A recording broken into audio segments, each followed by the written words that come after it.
Well, it looks like it's a full house this afternoon. Thank you. This is the first session after lunch, and I hope it'll be so exciting that it will keep you awake for the next 2 hours. Gives me great pleasure to welcome you to a partner event between Gen Zero and AITA on the past, present, and the future of the carbon markets.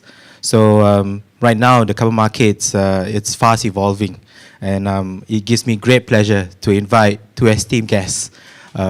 Doug Forrester, CEO and President of AITA, and Frederick Teo, CEO of Gen Zero, for a fireside chat on the past, present, and the future of the carbon markets.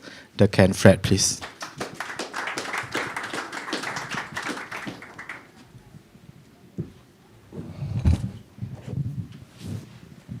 Right, so maybe just first of all, some admin matters. You might have seen in the program that this is a fireside chat for 25 minutes, followed by a panel on the debate between methanol and ammonia.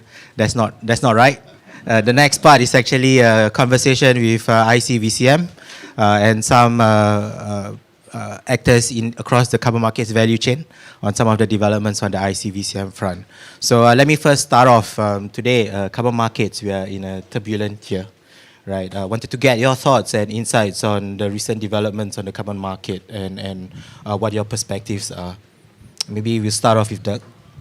Well, so I've been doing this for quite a while, working in carbon markets, and this is not the first rodeo we've had of people getting bucked off and having challenges and needing to get back on and reboot and take things forward again. But I think I'm optimistic that the hard work that's been done in VCMI, which was useful, set out some useful things about 4 days ago on frameworks on claims, and the ICVCM's work on threshold standard. I think those are very valuable tools, and at least on the voluntary market side, putting us in a place to accelerate and see a new wave of growth.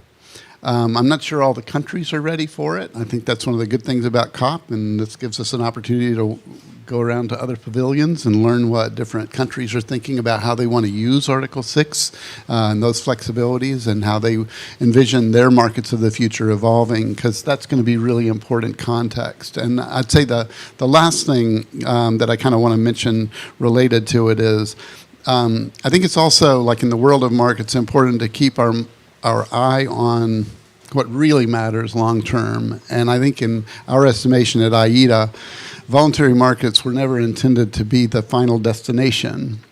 They were intended to be a pathway to compliance markets that would get corporates familiar and, get systems set up, get trading desks set up, understand their own opportunities and challenges, know when you're a buyer or when you're a seller.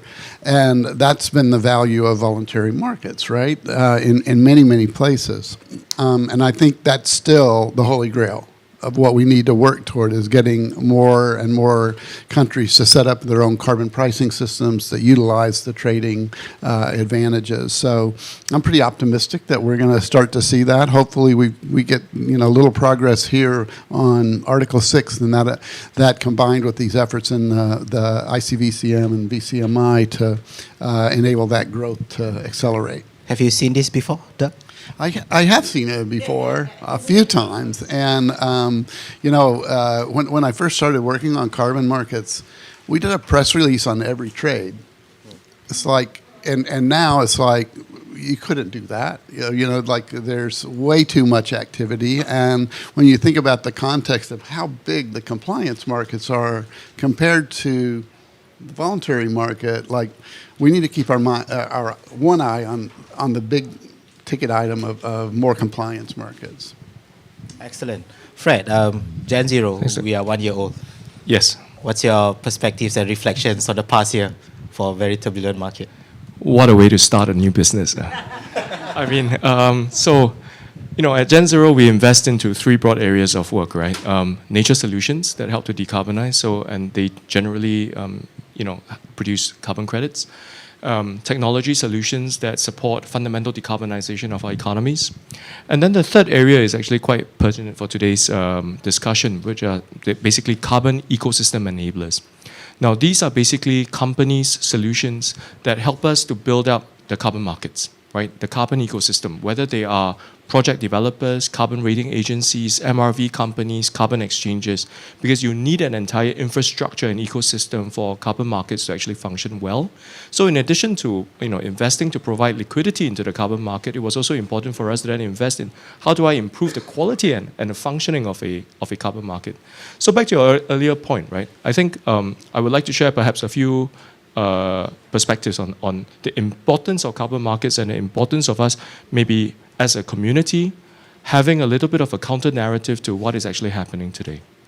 Now, the first point that I will go and start with is the idea that we shouldn't be throwing the baby out with the bathwater. So in every single new innovative area that we do, some people will get it wrong. The rules will need to evolve. We'll need to kind of like figure it out as we go along. Now, but carbon markets serve a very, very important purpose when we are talking about climate change. So I would like all of you to imagine the world. Now, if you think about the planet, what is the first image that comes to your mind? Is it that that little blue dot in the vast emptiness of the universe, or are we talking about a map? I would say that most of us would probably think about both, to be honest. But they represent very different perspectives about the world. Because with a map, you actually have national boundaries, you have lines. There is a them and us perspective. When you look at the planet as it is, really from space, you don't see national boundaries, right? You see the world as it is. Now, the difference here when it comes to climate change and the business that we're tackling is really that climate change is indeed quite transnational. It doesn't matter that if country A has good protections, good rules, good laws, and country B doesn't. Because pollution, climate change, carbon dioxide, they're not going to stop at your border. But there's another important point there, and that is that we are not equally endowed with the same attributes and resources to tackle this. In other words, some countries, just like at the time where we were talking about fossil fuels, some countries will have, some countries don't. So not all countries will have the ability to tap onto cheap, conventional, renewable energy, right? Take a country like Singapore. We are very, very small. So there isn't enough land area for us to actually put solar panels all over the place, even if we wanted to. And even if we did, okay, you may imagine that, well, we are sunny islands in the equator, right? It should be good. But actually, it is a very humid place. We have tropical thunderstorms every other day. It's cloudy, it's overcast. So solar intensity on average is poor. So that means that actually, if we do not have a mechanism for us to actually exchange and trade attributes, for us to get to decarbonization together, some countries will be left behind. So this is truly a situation where if one is not, like in COVID, we always say, right, if somebody's not, if we are all safe only when everybody's safe, right? So this is another point. Now, there is a second dimension to looking at the globe that I think is important and why carbon markets matter. At Gen Zero, we look at the carbon markets and carbon credits not as a way of being able to just simply offset your carbon footprint and neutralize your emissions. It is actually a way of being able to catalyze carbon finance into supporting underlying projects that might not be so bankable right now. So, hold that thought, and we look at the world again, the planet. It is a blue planet for the simple reason that about 70% of our surface area is actually covered by water. But there was a time when sea levels were much, much higher. Much, much higher. Of course, there were also times in the ice ages when the water was much, much lower. Now, the difference right now is not about the fact that the world will never see a time where sea levels will be much higher. The problem that we're experiencing right now is because of our industrial activity, that pace of change that would have taken naturally tens of thousands of years to happen might happen in a very, very short and compressed period of time. So this is actually telling us that we are in a race against time and we do not have the luxury of having perfect, well thought through technological solutions to correct our industries. We need to take some action immediately. And carbon markets allow us to be able to take short-term action and in fact accelerate our ability to develop new solutions by drawing carbon finance into some of these more expensive decarb solutions. So for us, when we think about this entire issue, right, we're thinking, look, there will be some near-term turbulence, and we probably expect that to persist for a little while. But if we come to a conclusion which I think most people will if you think about it more deeply, that carbon markets are probably one of the important levers that we have to support decarbonization globally at scale and to do it fast, then I think we need to come together and try and fix this rather than to throw the baby out with the bathwater. Yeah. Very good, thanks. What I gather is we need everything everywhere all at once, right? I like to say also that there are three certainties in life: death, taxes, and scrutiny on carbon markets, right? And today, of course, we get a lot of bad press, particularly around nature-based solutions. So that's quite a nice segue, on this debate and discourse around tech solutions versus nature solutions. What's your thoughts? Is one better than the other? Is it both as equally important? Then how do we address this entire narrative around that we are seeing in the press today around certain nature-based solutions not being of high quality? I think my perspective is that we need both. And that's usually the answer on climate change. It's not either or. It's almost always like all of the above, right? And the potential in nature for jurisdictions with large land masses is going to be super important. We need more happening in agriculture, and on the forest side, I think there's still huge potential for forests to help in that pathway to net zero, both in reducing emissions and ultimately also in sequestering, right? So, but there comes, in the studies that we've done, there comes a time when you hit a point where there's just not enough of that either. So you're going to need the technological removals if we're serious about getting to well below 2 degrees, hopefully 1.5 degrees. And that is going to require bringing the costs down and getting the sites connected and actually coming up with systems that work to measure, verify, and assure the performance of those technological solutions as well. But it's not either or. I think we're going to need them both. Maybe it's wise now to be doing the R&D and all of the work that needs to be done to make the technology side really deliver when we run out of the storage capacity on the nature side. But I don't know. So we like them both. For us at Gen Zero, obviously, because we invest into both technology and nature, I think we are already adopting what Dirk is saying, that it is a this and that rather than this versus that. But I think it comes to speak to a much more pragmatic approach to how we think about decarbonization. And at Gen Zero, when we are thinking about our portfolio construction, our investment approach, we hold about 4 or 5 factors in our minds, right? And that allows us to construct what we call a dynamic rather than a diversified or balanced portfolio between technology and nature. Let me explain. Now, whether you decide to go with a technology pathway or nature pathway really depends on a few things. 1, how much time do you have to get to some kind of climate impact? 2, how much money have you got? Because some things are kind of like cheaper to achieve than others. 3rd, what kind of financial returns are you targeting if you're an investor? 4th, how much impact do you want to achieve? And 5, what do you think you want in terms of the quality of that impact? And let me run through maybe 1 or 2 practical examples to bring this to life. Now, we are not interested in, for example, saying, I'm a tech investor or I'm a nature investor. I'm trying to solve for a problem. And so let's just assume that the problem is taking carbon out of the air. For us, we can invest into a technology company that could be a direct air capture kind of a company, right? Or you can also plant trees. Both will take carbon out of the air.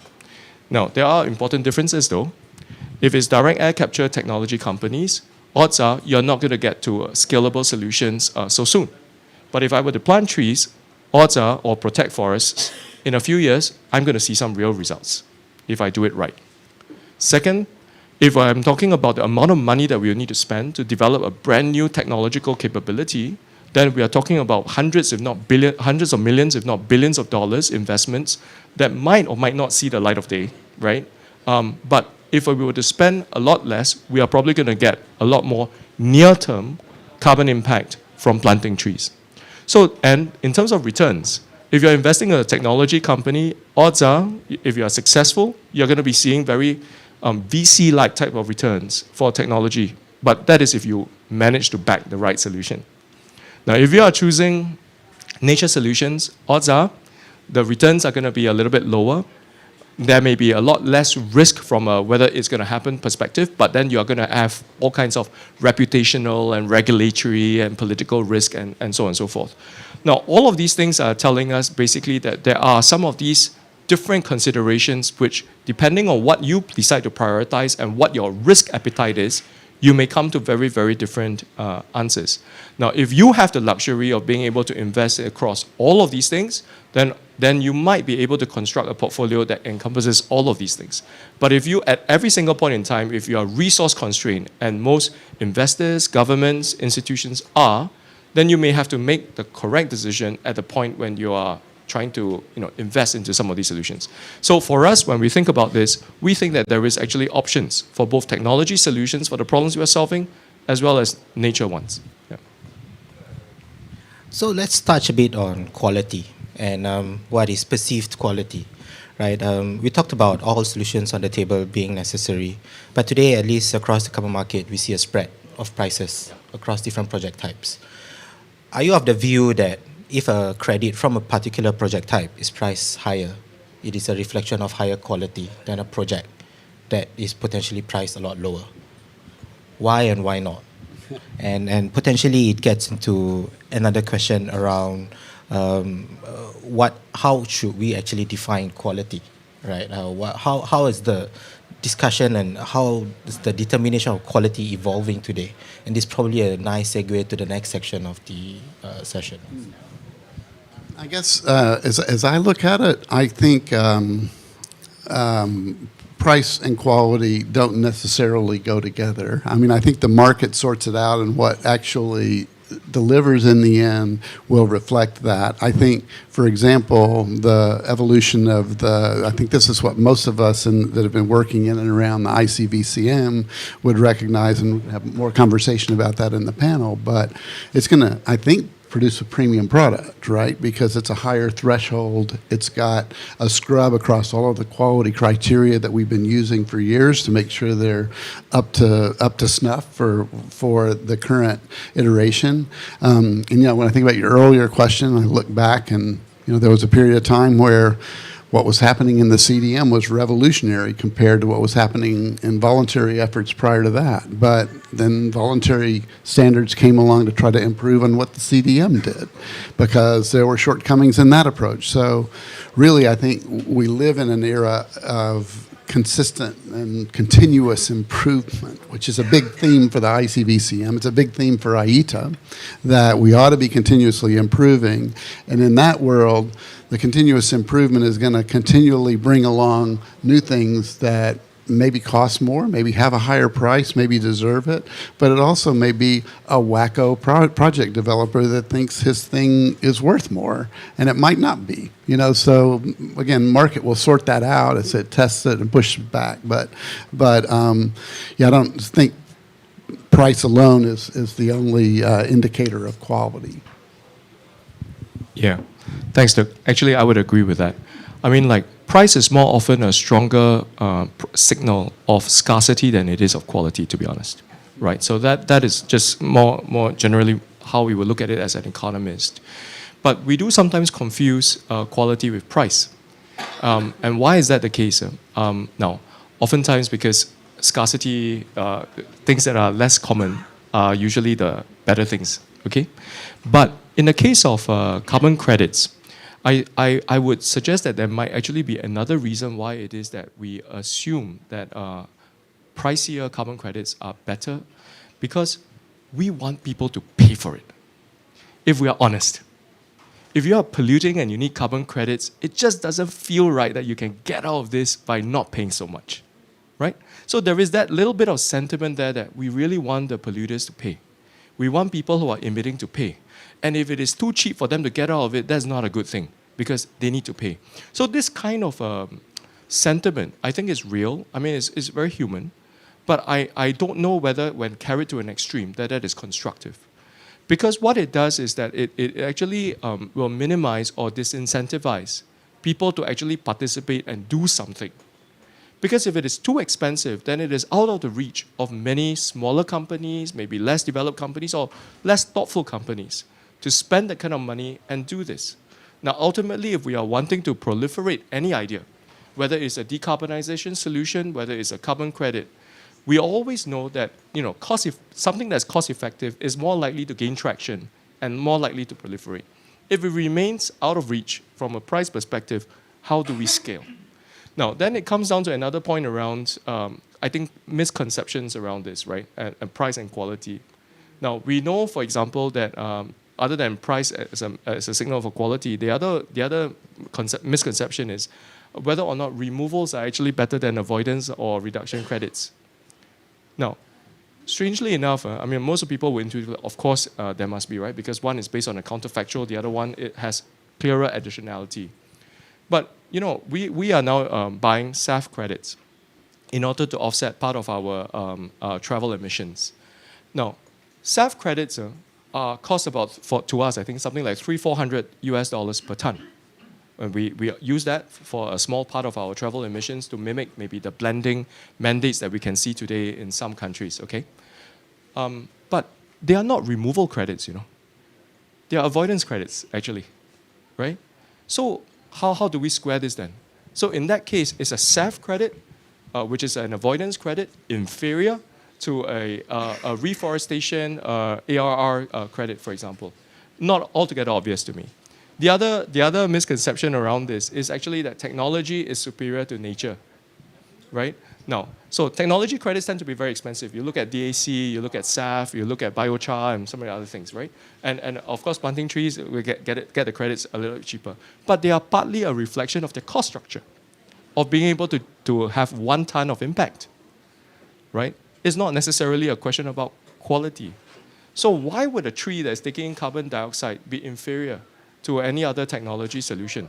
The only thing I can think of actually is because I can't go to the tree and ask it, hey, how many tons did you do today? That's maybe one of the limitations.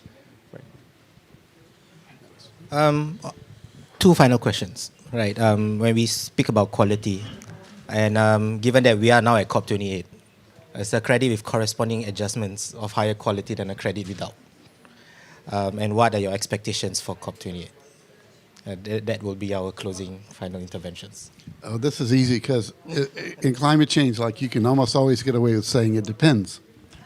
Yeah, it depends. No, I would say I think over time the corresponding adjustment credit will be of higher integrity because it's accounted for on both sides. But I think we have a ways away from getting to that point. I think that's where our markets tend to want to go, is to have that clean accounting and everybody understand what's happening in the system.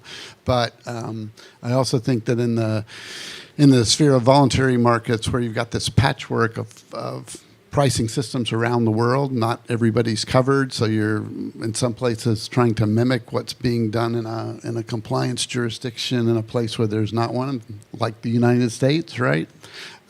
Where the need for the corresponding adjustment might not be there because the government isn't necessarily going to take credit for that and use it, right? So maybe the benefit is to leave that credit or the credit for that credit in the host country, because you're helping them to achieve their NDC or get beyond their NDC and maybe be prepared for a more ambitious NDC in the next round. So, I don't know. Did I answer that okay? No. Yes, I didn't you did. satisfy. It is a view. Yeah, I do think it's a bit more of an accounting issue, right? But it could, in some cases, help to address some of the quality pain points that we see. But maybe I'll hand over to Fred. But I think the quality stuff does involve the criteria. That's why I sort of said, especially if you're in a place that doesn't have a cap or doesn't have a pricing system, that you need some added assurance that what you're investing in is truly achieving the benefit, which is, again, where threshold criteria come into play. Thanks, Dirk. For me, I would think that while, again, I agree with Dirk that it depends, I would probably lean more towards saying that carbon credits with corresponding adjustments, it would be easier to prove the quality. And if you believe that the integrity of the carbon accounting or the carbon additionality is an important feature of quality, then corresponding adjustments allow you to at least have an accounting framework to prove that there is some additionality because somebody's going to take a hit for you claiming this thing. So in that sense, probably true. But I think that there is a subtler maybe relationship with compliance markets and that convergence between compliance and voluntary markets, and that is this. Now, of course, it's not always the case that compliance markets will require corresponding adjustments. It need not be. But let's just take, for example, the general rule that oftentimes it would be, okay? Then what will happen is that the projects that get issued with corresponding adjustments are the ones that have perhaps the backing and the imprimatur from governments or international organizations, okay? Now that will over time, even if you have a separate market between voluntary and compliance, that will over time condition behavior or thinking and consensus around what are the more acceptable project types and how you go about developing them. So to the extent that there is a correlation, right, some kind of a relationship between those project types and probably the greater frequency with which they will be issued with corresponding adjustments, then there will over time be some perceived, maybe some perception that they will come with their better quality. Excellent. Well, that wraps up our fireside chat. Thanks everyone for staying with us. This is the first session after lunch. Thanks to Fred and Dirk too. And of course, I hope we get a good outcome this year at the COP28, particularly on Article 6. Maybe we get some first credits with corresponding adjustments being announced. Yeah. Thank you, everyone.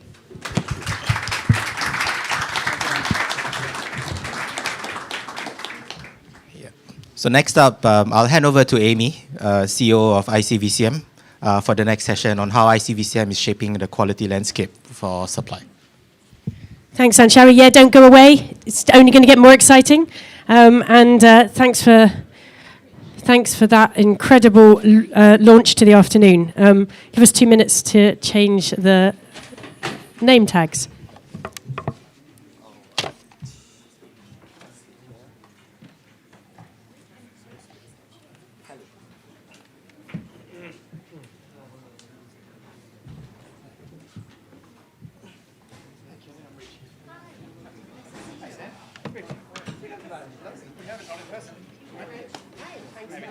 Not at all. My pleasure. Where do you want us in? Looks like I'm next to Shari. Switcheroo on those.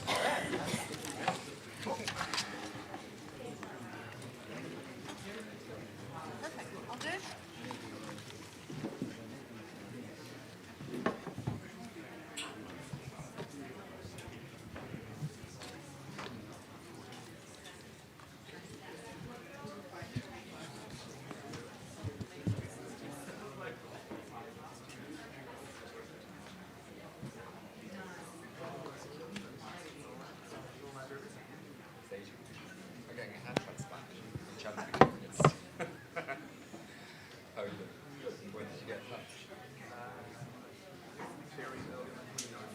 Okay.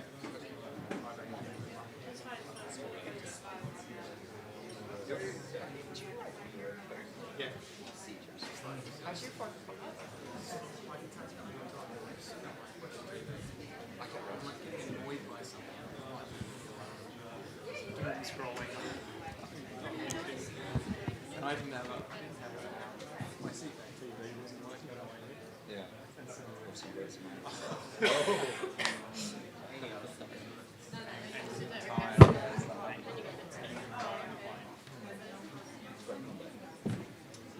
So we got an Apple TV and then.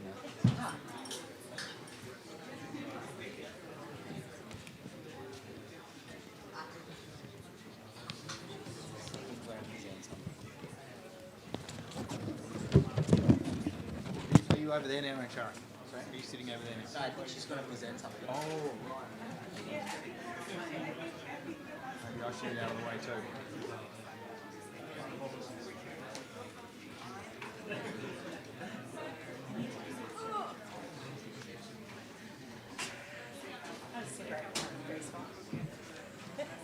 Lydia's like, Kelly.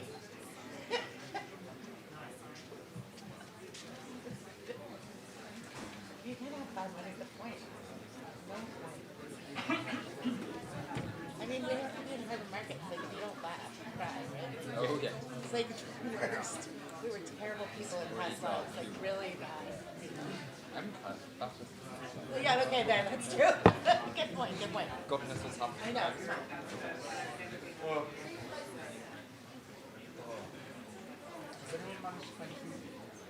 Oh, so I we went like all the way over by the entrance and found some. It was comical, but yes, we got it. The good ones are in the green one. The green zone. The green is on it? I had a really good chicken experience, but I was like, oh, why is there a green bean in this? And it turned out it was like a rose pepper, and then I had a meltdown for about 30 minutes. Hi there. So let's try to get started in this. Thanks, Kelly. I didn't feel heckled by the actual panel. It's a marvellous start. Okay, go on then. So the objective of this little hour is to update everybody on the work of the ICVCM. We'll be using some slides that also introduce the work of the VCMI, but we'll skip through that, and people here from VCMI can talk to that in Q&A if needed. And I'm going to introduce our amazing panel here. We have... It's kind of working. It was working. I'm all good. Okay, brilliant. So we have a really wonderful panel here today. So we have Rich Gilmore, CEO of Carbon Growth Partners. We have Sam McGill, co-founder of Solvera, a net zero data provider. We have Kelly Keziah, who needs no introduction. And if you do need an introduction to Kelly, just Google her. But Kelly, yeah. Kelly is currently at the Bezos Earth Fund, working on lots of things to do with carbon markets, and a board member of the ICVCM, and very importantly, co-chair of the Standards Oversight Committee for the ICVCM, and the lovely Anshari Rahman, who is a director at Gen Zero and who was our earlier moderator. So this is a panel of complete experts with many perspectives on the ICVCM. So what we're going to do today is I'm going to give you a short update on the work of the ICVCM this year, and how we're trying to help bring to the market a quality label for carbon credits so that we can build integrity and build scale.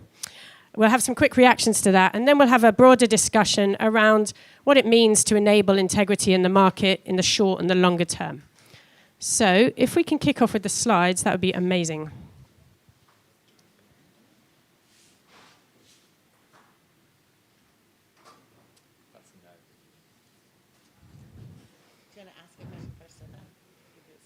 I could ask a question first, or I could just start without the slides, and that's fine. So for those of you that are not familiar with the ICVCM, it's the Integrity Council for the Voluntary Carbon Markets. And in the last 2 years, the ICVCM, with its governing board and its expert panel, has been working through a stakeholder-led process to develop a rule book around its 10 core carbon principles. Now, in a small test of my memory, we're going to go through the 10 core carbon principles. We have tracking, rules around tracking and transparency, effective governance, and third-party verification. And those are the governance components of a core carbon principles in the carbon markets. And we also have emissions impact components of the core carbon principles around additionality, avoiding double counting, robust quantification, and permanence.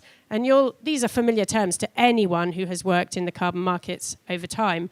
We also have, in the core carbon principles, 2 very important principles around the wider impact that carbon markets have, around sustainable development benefits and social safeguards, and around the contribution to net zero.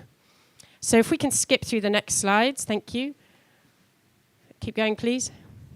We've got this morning's slides. Keep going. Thanks. So ICVCM is part of a net zero ecosystem. We're this bit, the supply side integrity. That's what ICVCM works on. And you'll see that lined up with the other components of the end-to-end integrity, which we won't talk about in this panel, we're together building a system of self-regulation, of high integrity engagement in mitigation at the corporate level. Next slide, please. So earlier in this year, the ICVCM released its framework, its core carbon principle rulebook. That comprises around 140 assessment criteria for high-quality carbon credits. The way the ICVCM works is that carbon crediting programs, independent carbon crediting standards, apply to the ICVCM, to be judged against the governance components of those rules. And then the categories of carbon credit in the market, types of carbon credit, things that you're familiar with, sectors like renewable energy, RED+, other ones, are assessed by a multilateral stakeholder process against the framework. We have various tracks for that assessment. Right now, we have had, next slide, please. That's our process. Next slide, please. Next slide, please. Right now, at the moment, we have had already 92% of the market, in terms of the credits retired in 2023, apply to be assessed against the governance components of the ICVCM Core Carbon Principles framework. We're also, as a previous slide showed, in the process of assessing those categories. And by the first quarter of next year, the governing board will be presented with decisions about those programs and about those categories, and we will start to see the labeling of carbon credits against those categories in the market, and they will be CCP labeled carbon credits. What's the purpose of that? The purpose of that is to enable buyers to be able to identify what kind of credits and which credits have gone through a multi-stakeholder-led threshold for quality. The really interesting thing about the ICVCM is that it is a stakeholder-led process. There was a huge consultation. That consultation fed into the revision of the draft rules. Those rules were adopted. And the assessment process is engaging many stakeholders. So it's not an initiative that comes out of the blue from some self-declared authority. It is a stakeholder-led and engaged process where collectively the market has looked at what it means to be high integrity across it. And that makes it something that should be stable and something that should be well understood. But as Dirk said, improvement is continuous in the carbon markets. And the next phase of work alongside the assessment process in the ICVCM is continuous improvement. And we have 5 working groups starting just after COP, these ones. Next slide, please. And 5 more starting a little bit after that. And we'd really encourage people who are experts in those to go to our website and indicate their interest in participating, because this is a stakeholder-led process for developing a better understanding of what the next phase of good looks like. So that's where we're at in the ICVCM. Next slide, please.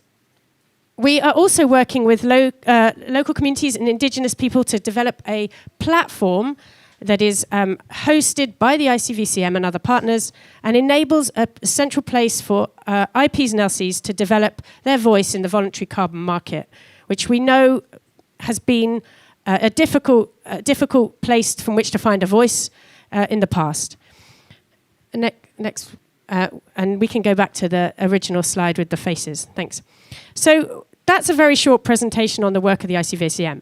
And I'm going to turn to the 3 panel members we have here who weren't involved in its development, Anne-Shari, Rich and Sam, to just give quick reactions on the framework and what they think it will bring, and then we'll go into some proper questions. Yeah, thanks, Amy, and congratulations for the progress made so far. I think it's been the market has been waiting for this for some time, and I think we are eagerly waiting for perhaps the first set of CCP labeled credits to be out. So we are looking forward to the work that's ongoing by ICVCM and how ICVCM works across the industries, including with regulators on some of the CCP labels and assessment framework. I think the ICVCM label, alongside some others, what we call meta standards like CORSIA, ICVCM, this could potentially herald a type of new meta quality benchmark on what good quality carbon credits could be. But maybe it is not enough, right? Because at least as investors, we definitely look for how we can go beyond what the methodology requires today, right? Simply because there's a lot of methodological risks. And so I think some of the signals from ICVCM CORSIA could help. There are others that we layer on to ensure that our projects our investments are future-proof and soundproof. And that makes the product itself a lot more compelling, attractive, and can stand up to a lot of the, and in terms of benefit sharing, it does deliver beyond what is actually required. In short, I think how the carbon market will evolve is that it will go beyond offsetting, right? It's not just about contributions, but carbon market, you have to factor in beyond just the emissions abatement or removals, but what more can it do for climate action, whether it's benefit sharing, adaptation, and also benefit for the host country. Yeah. Thanks. So, Rich, quick reaction to the ICVCM. Yeah, thanks, Amy. And I think we'll have some specific questions later about the supply side specifically. But I think we should be guided by a very basic principle, which is if you pollute, you pay. Every tonne, every time. This is an emergency. And you don't get to emit a single tonne of CO2 into the atmosphere without paying a price for that pollution, in my view. Thank you. And what the ICVCM does, and I think is, I think the market is already a robust outcomes-based system. And we had a debate yesterday over in Abu Dhabi with the Economist, and the moderator said, if I have a carbon tax, what do I need the VCM for? And I said, I will make a controversial statement here. I think the carbon market is a more effective policy instrument than a carbon tax. Because a carbon tax is still just a theory of change. It says, if I charge this company some money, they will be motivated to change their behaviour to reduce the obligation to buy the tax. But they may not. Whereas, by definition, a carbon credit is a verified tonne of proven climate impact. And so every investment in that market, whether it's $1 a tonne or $50 a tonne, is delivering a measurable climate outcome. And so what I think the ICVCM does really importantly is starts to remove a barrier to that participation, where polluting companies can say, well, I'm not sure about the integrity in the carbon market, and I read this stuff in the newspaper, and it seems like it lacks integrity, so I'm not going to do anything. If we now have a codified set of standards that the market, that some regulators, market participants, observers, NGOs have agreed represent the benchmark for integrity, then I think it takes away an excuse for companies to continue to blame that perceived lack of integrity for participation, and we can all just get on with our lives and scale this thing. Thanks, Sam. And then Kelly, maybe you want to jump in to reflect on some of the Yeah, sure. I just really quickly add, similarly to Rich, I see a lot of confusion, or at least a claim to be confused by a lot of corporate participants in the market. And so I think the centralization of a lot of the complexity and the fact that the ICVCM is taking that on and providing like clear guidance, that's very, very welcome. So when we speak with corporate stakeholders, they're often very, very much looking forward to seeing the CCP labels in the market. Yeah.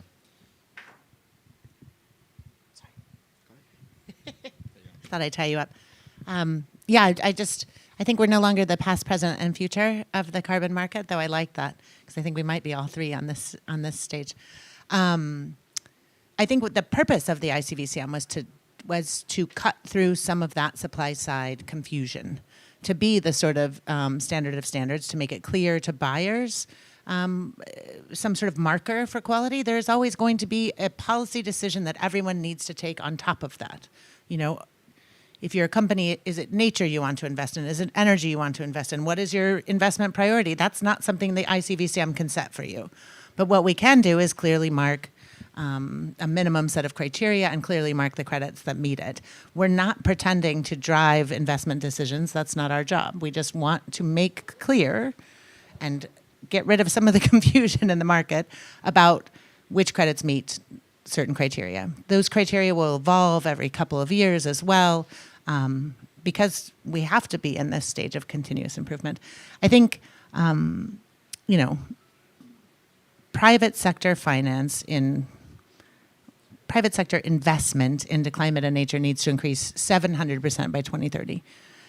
We don't have that many tools for the real economy to invest.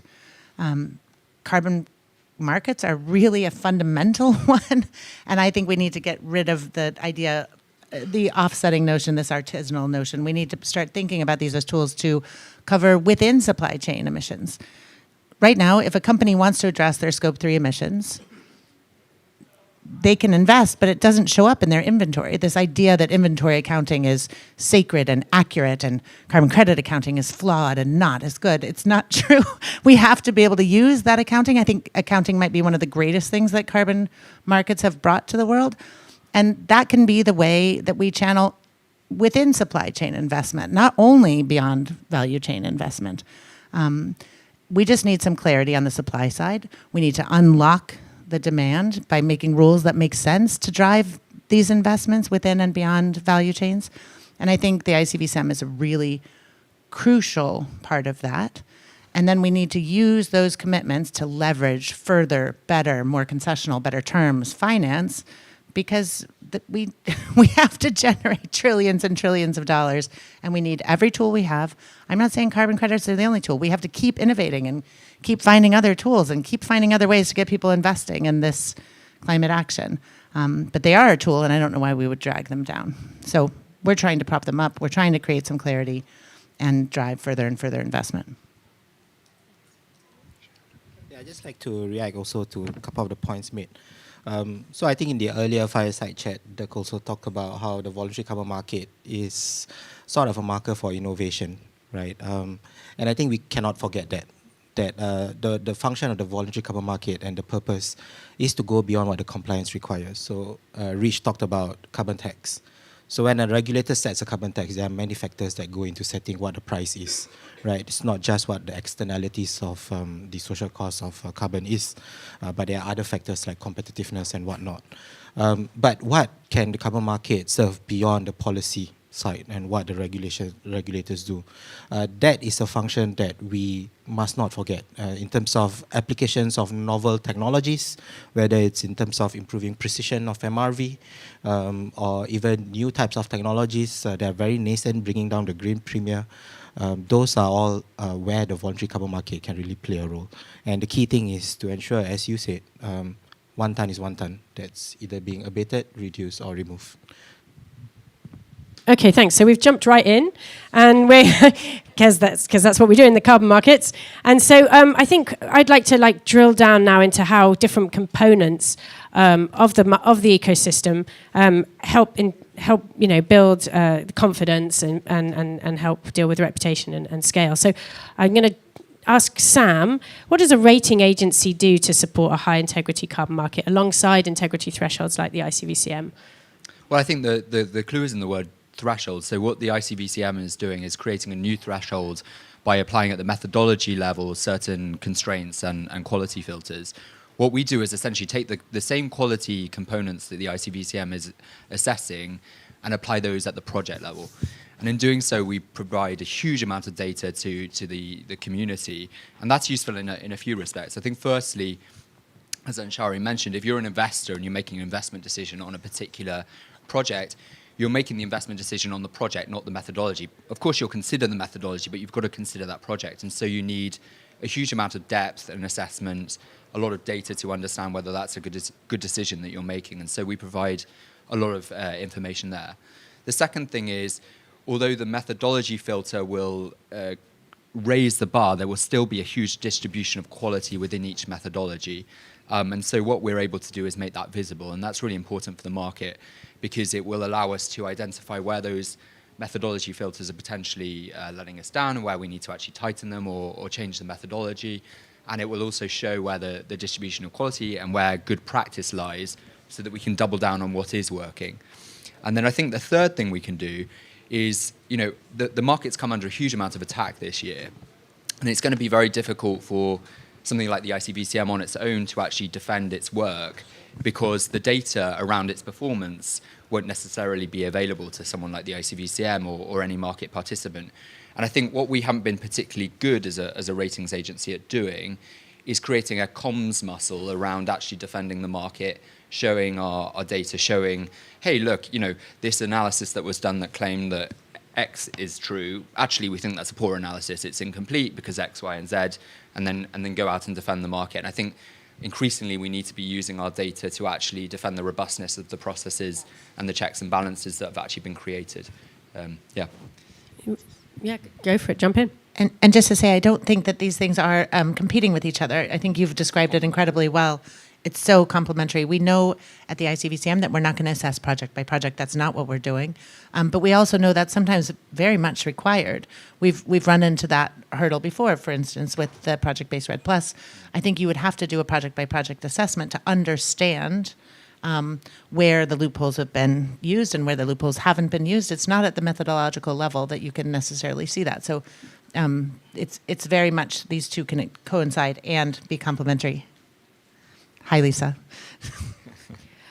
So let's go. Let's switch then to the developer side.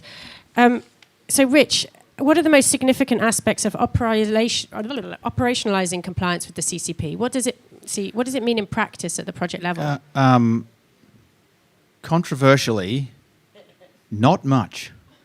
And the reason for that is, for many project developers and project financiers, the ICVCM doesn't impose a higher standard of conduct or project quality.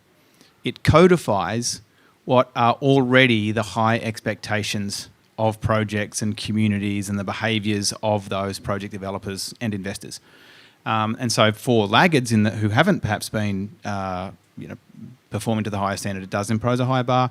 But for most, and I would say most, are high quality, high integrity people who got into this sector because they really care about the climate and they want to make a difference. There are way more bankrupts than billionaires in the carbon market because they're really passionate about ecological, social, financial problem solving.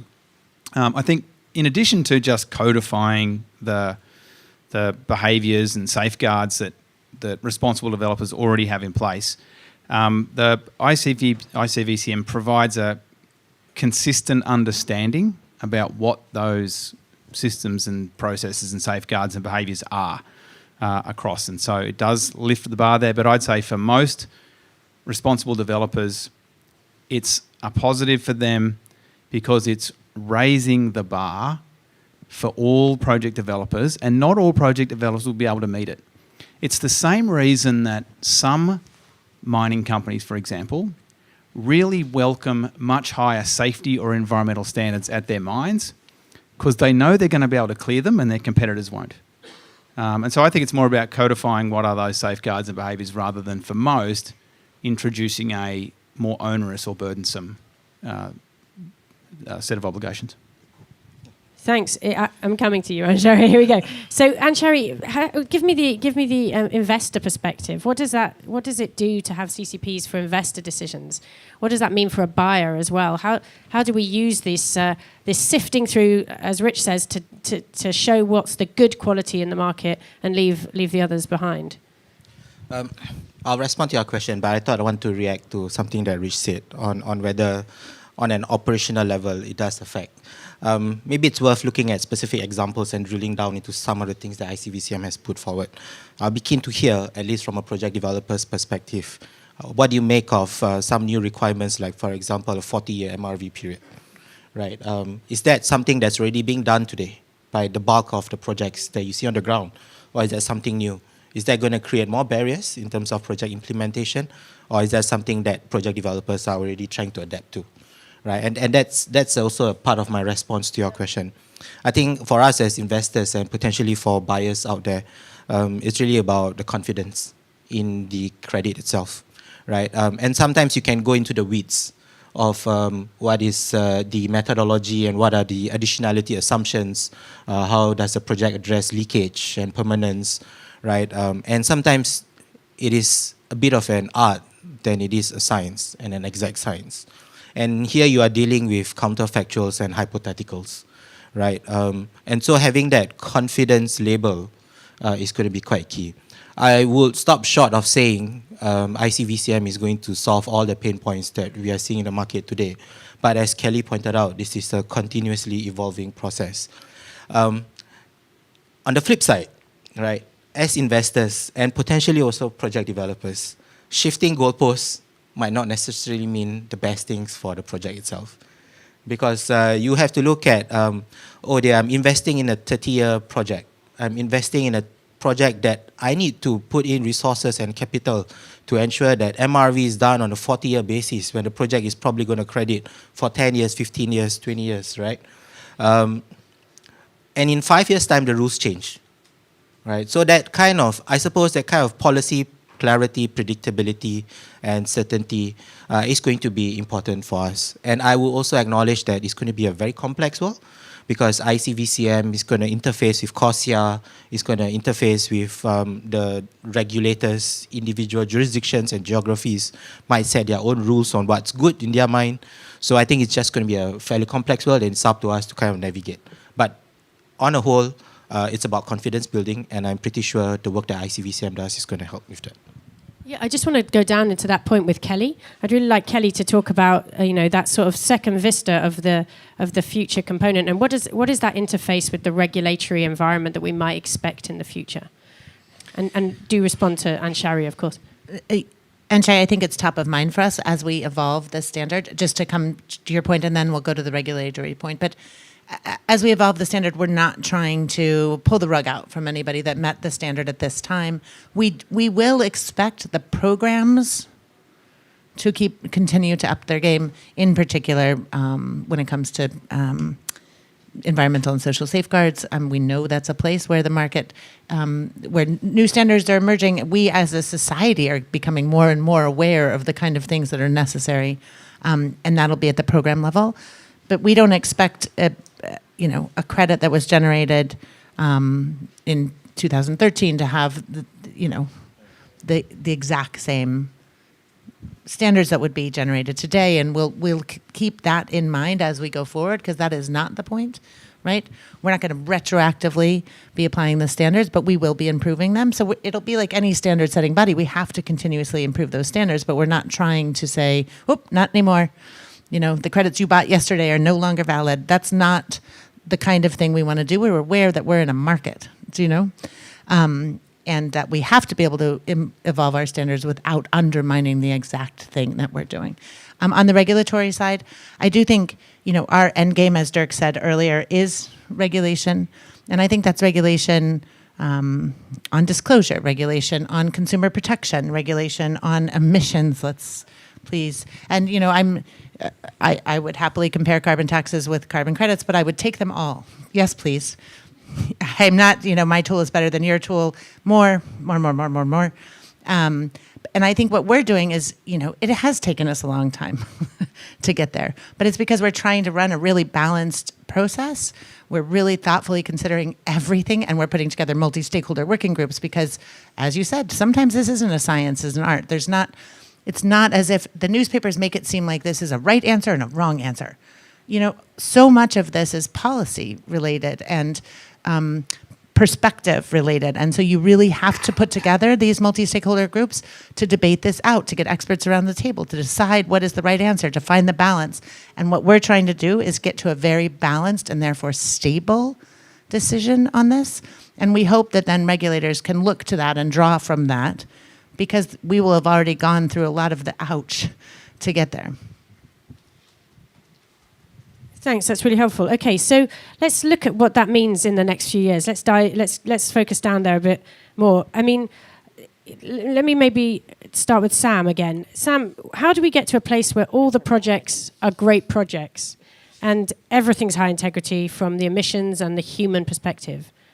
So I'd firstly temper expectations. I don't think we'll ever get to the point where everything is perfect, or where anything is perfect, but everything is like super, super top notch, because this market is all about innovation, and innovation is a messy business. And I think actually one of the issues with the market is we haven't done a proper kind of level setting exercise with society and saying like, look, this is a big experimentation that we're embarking on here, and there's going to be evolution and there's going to be learning, and so we can't expect perfection. But we think that the goal that we're working towards is valuable enough that kind of messiness is worth it. So firstly, I do a bit of tempering of everyone's expectations.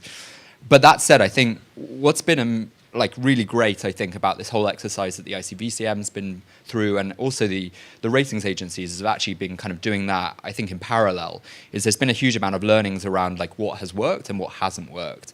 And I think there's now a great challenge to communicate that to the market, to reinstill confidence. And I think that's absolutely essential. We need to reinstill confidence. We then need the market to send the quality signals, the demand for that kind of quality supply back into the supply side.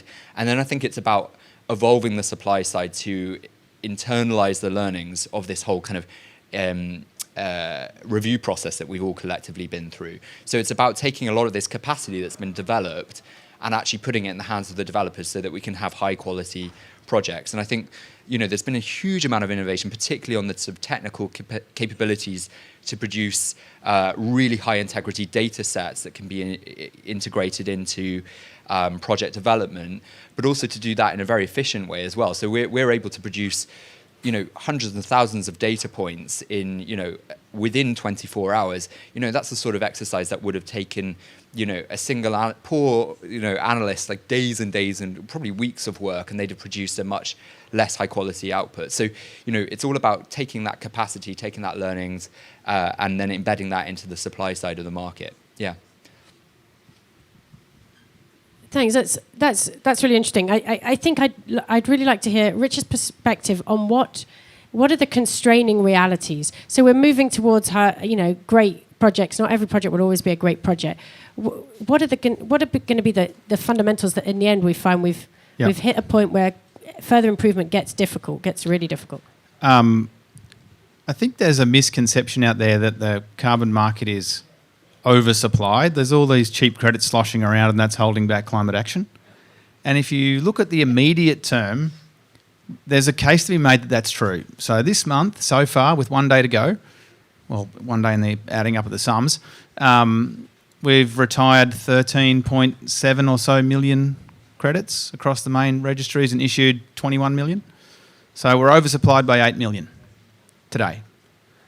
If you look out even just a couple of years, the market is acutely and chronically undersupplied for a couple of reasons. The first is things like the ICVCM and new methodology revisions at Vera and elsewhere that mean that fewer projects are going to get approved, and each of those projects is going to be issued fewer credits. And then you've got all the constraints that go into generating those credits in the first place, and a lot of them are price inelastic. If the price of forest carbon went from $500 a tonne today to $500 tomorrow, it's not going to make a single mangrove grow any faster. It's not going to speed up the consultation process with Indigenous peoples and locals communities. Free, prior and informed consent isn't an outcome that you secure. It's a process that you undertake, and it's ongoing. And curiosity and generosity and all those things that are embedded in the life of the project. So you've got just, for nature-based solutions in particular, the growth rates of trees and the free, prior and informed consent processes that are necessary and more necessary than ever. And then if you add things like Article 6, you've got all of the infrastructure that needs to be put into place to make those transactions happen. And then at the macro level, you've just got the economics. So 2 years ago, money was free. Money's not free now. You can, if depending on the market that you're in, you can get 7% in the bank with no risk. And the reality of investing in carbon markets is that perceived sovereign risk and complex places to invest and carbon richness are highly correlated. The carbon exists in the global south, and the nature-based carbon, the land-based carbon, exists 30 degrees either side of the equator. Those are tricky places to invest for institutional investors. And so we have these structural constraints to growth in the market, some of which can be overcome with higher prices. Many of them can, but just not incrementally higher prices, much higher prices. And the way we get there is by pushing, I think, a lot harder on the 99.7% of emissions that are currently unabated, pressing as hard on that as we are pressing on the 0.3% of emissions that are abated. Thank you. Let's take that price point and turn to Anshari. Talk about what we expect pricing to do. You picked it up a little bit in the fireside chat. Let's talk to us a little bit about pricing evolution over the next few years, and then Kelly, maybe you can try to tie that together before we go to questions. Thanks, Amy.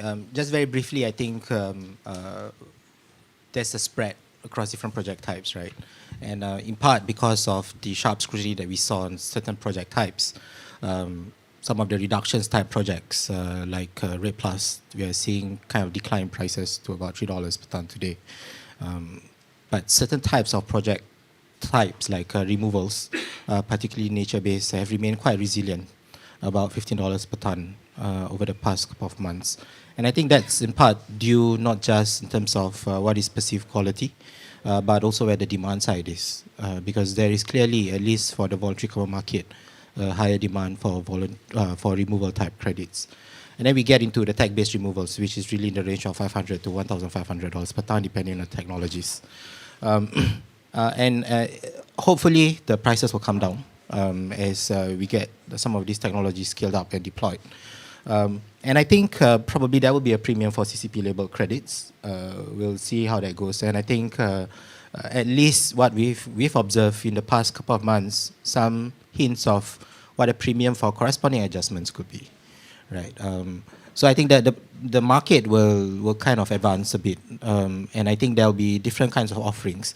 The kind of price benchmarks that you see for CORSIA eligible credits today is not going to be indicative of what CORSIA eligible credit prices will be next year, because new requirements will kick into place. And I think we'll just have to wait and see how, once the CCP labels are out, or how these credits will be priced in the market. Yeah. Thanks. Kelly, do you want to draw some threads? Yeah, I think what we're talking about, I mean, what we keep hearing, so I think the ICVCM is filling a gap in the market. I think we need more sophistication across the accountability system generally. So it's not just in carbon credits. We need more sophistication in the way that companies create their targets and the way that they achieve those targets and the way they track progress towards them. And that's where we're going to unlock a lot of this stuff. And that doesn't come from just a list of criteria. Because though we can write down these lists and lists and lists and lists, it reminds me of that quote we used to see in the international negotiations. Sorry, this is where the Article 6 negotiators have come to die. Amy was in charge of the Secretariat for Article 6, and Anshari and I both negotiated. But we used to say, you know, now that I've seen your solution, can I have my problem back?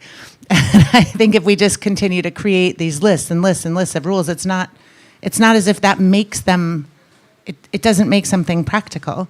We have to think about this not as a zero risk option. There is no such thing.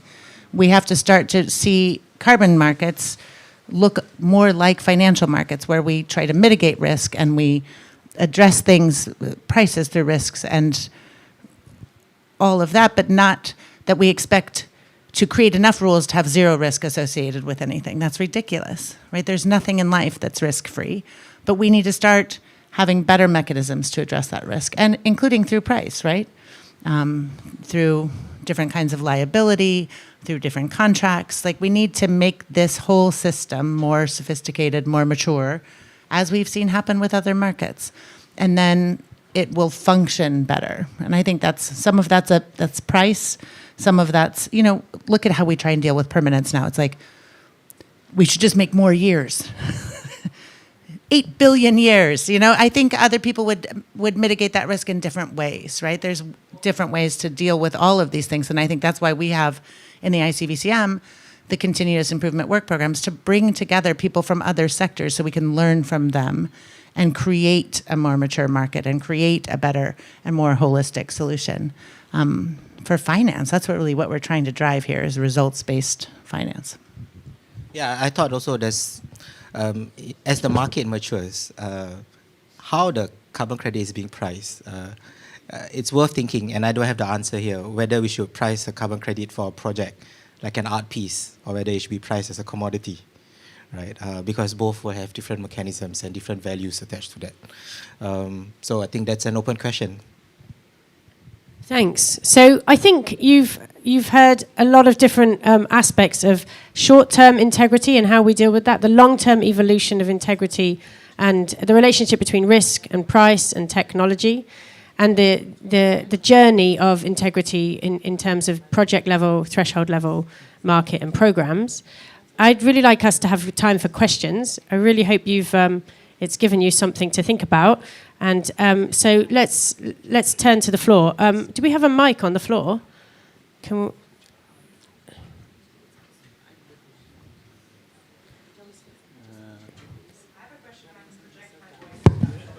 That is great. I'm really glad to know that you can project your voice. We also have a mic, just in case you want it. That's great. Okay, go ahead. Please introduce yourself while you and what you do, and then let the panel know who you'd like to answer your question. Sure. So I'm Stephanie Russo. I'm from Carbon Growth Partners, which is why Rich looks nervous because he thinks I'm probably going to ask him a question. One of the things that I think really stands out to me from the previous conversation in this discussion is the need to focus on action, and a particularly important component of that being participation. And there are a few kind of aspects that I think can enhance or undermine participation. I think the idea of having the CCPs in place is really important from a codification perspective. But I worry about things, and Kelly, to your point around continuous improvement, obviously incredibly important. But we've seen with the updates to methodologies that actually what has happened is people are now looking at projects that have been done historically with a lens around what that current kind of set of criteria is, not the criteria that were in place at the time when the project was developed. And so I guess I'm really interested in how will that need for certainty and continuous improvement be managed in a way that is particularly focused on encouraging participation from the demand side as well as the supply side, because I think that's a really difficult tension to get right, and interested in not just from the ICVCM perspective, but what needs to happen in the market more broadly, because I think that's something that everyone's really wrestling with the moment. How do you balance those two? So a question to everyone on the panel, really. Jump in, Sam. Yeah, so what's quite interesting is I hear this sort of concern raised relatively often that, hey, isn't the kind of ground moving out under everyone's feet in terms of quality and quality definitions? But most of the kind of scandals that have broken this year, when I look at the actual design of the project, it was clear at the time that the project design was faulty. I think the question is that everyone's being judged by what that individual... So yeah, what happens is whether or not it's specific to that project, so I'm not making a judgment. I think what's happened in the market is that the lack of confidence in that criteria is making people kind of retroactively look at it and undermine the certainty. So at a strategic macro level, not a project level. That's a really... My personal view is there's a bit of a chicken and egg question there, but my personal view is that the fact that there have been historic quality issues that existed at the time were observable at the time, but they were let through the system. So i.e. the system wasn't tight enough at the time, and there wasn't a kind of high fidelity approach taken to the design of those particular projects. That's created the kind of macro uncertainty, which is then kind of encouraging people to look back. So as I look forward, I think the main solution is actually just taking a high fidelity approach now. I don't think any of the ways in which we're going to be driving quality, they're not kind of unobservable. They're entirely observable. You can kind of look at the way in which the trends are going in terms of project design. You can incorporate those now, and I think we can avoid a lot of the kind of issues down the road that were kind of planted historically. Yeah, I mean, I think you're right. We do need to put a marker in the sand. But I also think what we're seeing is some of the standard setting bodies, some of the registries, provide pathways for that update for historical as well. And I think that's really important. So in the international system, for inventories, for instance, as you get more accurate over time and as things change over time, you get a consistent time series. You back that inventory right up to 1990 and recalculate it. You don't just fall off a cliff. Your 2024 inventory doesn't just look entirely different than your historical inventories because a rule changed. You update it as a consistent time series. And I think we're seeing standard setters looking more and more at that kind of approach, which can provide a pathway. We can't let what's been issued historically be a barrier to improvements. So we have to find a way to connect what was before to what is now, to new emission factors or to new sets. And I don't think any one solution probably fits. It has to be quite catered, but we should provide that pathway for that consistent time series. Rich, go for Can it. I just add to that? Let's use the Red Plus as an example. I don't know why that's just random. Yeah, randomly selected example. I think it's really important that when Vera's putting that transition pathway forward, that the ICVCM has to back it in. Otherwise, there's hundreds and hundreds of millions of tons of credits that could be issued from existing projects, which is billions of dollars of potential climate finance that risks being stranded if the Vera puts forward in good faith a transition pathway and the ICVCM looks the other way or doesn't say explicitly, yes, we support that transition pathway. And I think the other role, there's a really big role there for organisations like large philanthropists and others who really care about forest conservation and could very easily offset, say, for example, a corporate foundation could offset historical emissions with historical credits and just clean up the 300 million tonnes of credits. So I think I completely support Vera's transition pathway, but I think there's a real opportunity there for both the ICVCM and those large actors in the private sector who support the ICVCM to do their bit by participating in historical credit retirements. Thanks. Do you want to jump in, or are you good? Okay, let's go to the next question. If you'd please introduce yourself, that'd be great. Yes, hello, Amy. Thank you. Arthur Lee with Chevron. I'm on the AIDA Council. I'd like to ask the panel about whether the Integrity Council itself, the lessons that it's learned over the last 2 years, how would a regulator, policymaker, learn from that? What can they learn to help the compliance market from many lessons that are being learned now from the voluntary market, especially the ICVCM? Thank you. Kelly, do you want to jump in on that one? Yeah, I was a policymaker for a long time. I think that's why I'm being asked to jump in on this. I do think that a lot of the processes we're going through are just processes related to good governance in the ICVCM. So I think what we're hoping is that some of the criteria that we've established, which are built on the CORSIA criteria, which are built on all the that we went through in Article 6, that these are all steps that they're consistent with one another, and they could almost take it up wholesale and look at it and make it relevant in their market. We're not trying to be a regulator or regulation, but I think most regulation was built on something that happened in the voluntary. I kind of tend to not like that term, but in the voluntary sphere. The reason I don't like it is right now there's this strange misconception that Article 6.4 is compliance and that the voluntary carbon market is voluntary. Article 6.4 is a UN certified credit, but there's nothing compliance about it unless it's used in a compliance market, just to be clear. Yeah, I think there are two ways where policymakers will look at this. One is in terms of their own carbon pricing policies. So let's take Singapore, for example. We have a carbon tax, and come next year, the liable entities will be allowed to use a small percentage of international credits towards their carbon tax liability. The Singapore government, right now, they've not yet released the full criteria list, but they could be looking at meta standards like CORSIA. And they could potentially expand to ICVCM if, let's say, the CCP labels are out, because underpinning this is an assessment of how quality is being assessed, right? Principles around additionality, permanence, leakage, and whatnot.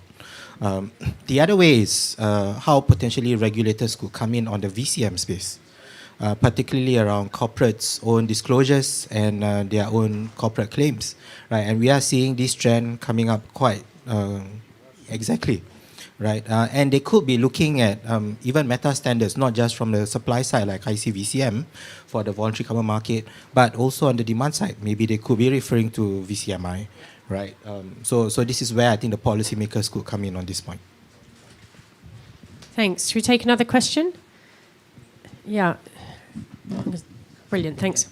Hi, I'm Takashi Hongo, Mitsui Global Statistics Institute and also AIDA Council. I have a question to Kelly.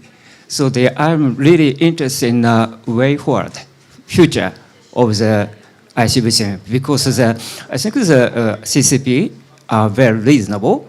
So we wonder what kind of discussion are you going to have, for instance, the alignment with the Paris Agreement. So now corresponding adjustment is attribution. It's an option, and also you mentioned the alignment with NDC. So that it's a baseline setting. From that point of view, that is a very, very important point. But the NDC, country to country, different. How to evaluate, how to describe the NDC, host country NDC as a baseline setting for ICVCM. So these two things are very much interesting. So you're breaking up. It is. Thank you. Of course, you asked me the tough question. It's good we've known each other for years. So the corresponding adjustment question, I was there when corresponding adjustments were created, so were many people on this stage. We weren't thinking about voluntary carbon markets when we created them. I'll tell you that right now. It's become one of the toughest questions because it depends on how you think of the math. And what I have found is that it's become nearly religious, the feelings. It brings the corresponding adjustment in the context of voluntary carbon markets brings on the big feelings. So we're going to have a continuous improvement work program. We're going to have a variety of views. We're going to hammer this through and try and figure out something that makes sense. And hopefully land somewhere reasonable. I think the more challenging question that you're asking is that alignment with NDCs. I think you're absolutely right. NDCs are different and they represent necessarily different levels of ambition because we don't expect the same level of ambition from all countries. The Paris Agreement is very clear that developed countries will lead, right? And so their NDCs are necessarily representing a different level of ambition. And as you've pointed out, LDCs and SIDS, rightfully have a different level of ambition. I think the probably more reasonable question is the Paris alignment with the temperature pathways and the finance pathways that we're seeing in Article 2. But we need to get the right smart people in a room and figure out what makes sense on that, where those pathways make sense. And how to translate those into baselines, because that's not, unless you're doing sector level crediting, which is increasingly the way, it's much more challenging to determine what is actually Paris aligned or what is actually NDC aligned. So I think that's going to be a really interesting and probably quite technical rather than theoretical or subjective discussion. I think we're going to have to come up with a good technical solution there, and I'm excited for that. Thanks. Does anyone else want to jump in on that? Or we'll take a last question if there is one. We'll let you out for a drink if not. Yeah. Okay, at the back. Last question. My name is Sergio Quadrat. I'm Vice President of Climate Action of ALCOT. My question goes for Anshari. I think he would be the right person. Anshari, I think we were talking about quality without listing down what are the quality aspects from the host country. How the host country, I think it was very well aligned with that previous question. So if the host country on the supply side is giving some kind of wish or white list on which projects are going to be in the subject to carbon markets, do you think that's enough to consider a quality list? Thank you very much. The politically correct answer is it depends. So I think let's go back to Article 6, right? I think Article 6 leaves it to the prerogative of the host country to determine how it wants to apply corresponding adjustments for credits towards NDC purposes, towards other international mitigation purposes, but more importantly towards other purposes. I think when a country whitelists certain sectors or project types, perhaps for corresponding adjustments or authorizations, it is within that country's remit to set based on its own NDC ambition. But I think we also need to understand how that would interface with existing domestic policies and plans that the countries have already rolled out.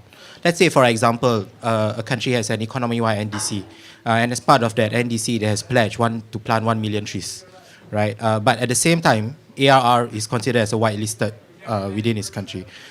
Does that seemingly conflict because it's already pledged 1 million trees?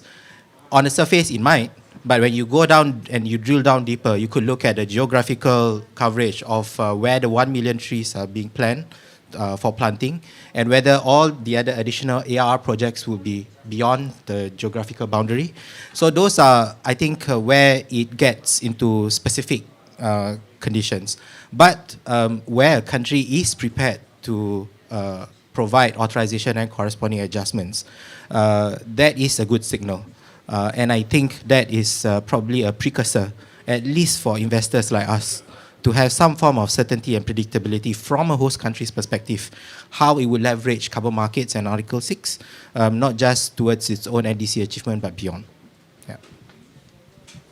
Thanks. So I'm going to give the panel each a chance to share their takeaway from their discussions here today. Okay? I'm going to go this way along. All right? One sentence, Anshari, your takeaway. I hope we get a carbon GPT, so that I think next year when we look at what is this project, and you will be able to list what are all the quality criteria, and it comes out with all the CCP labels and CORSIA labels, and you get a very good, you're leveraging technology for the improvement of carbon markets. Suffice to say, it's not one sentence, but I think the carbon market, it's evolving, and right now we are at a precipice of potentially a reset button, and we need to take the next steps more carefully. And I'm fully supportive of the work that ICVCM is doing, so congratulations. With the ICVCM, and already to some extent, any sophisticated company in the world already has all the information they need to responsibly compensate for their emissions. They're just making a choice not to do it. And they're saying implicitly, almost explicitly, I should be allowed to continue to pollute the atmosphere without penalty. And I think what the ICVCM and the other standards, the new methodologies do is make that choice indefensible. And the sooner the better. I'd say I think the ICVCM represents a great opportunity for us to systematize and operationalize the market's self-improvement. And I think it's really important that we all row in behind it, we keep our infighting amongst ourselves, and that we publicly support the ICVCM as that mechanism for improvement. I think there's a lot of smart people working on these important solutions, and thank you, everybody here, Amy in particular, for continuing to work on these. Thanks, Amy.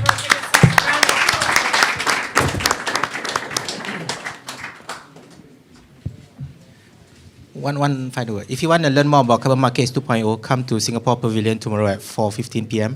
We're going to have some of the standards around to talk about what's next for the carbon markets. See you tomorrow. Don't miss it. Have a great coffee. Ciao.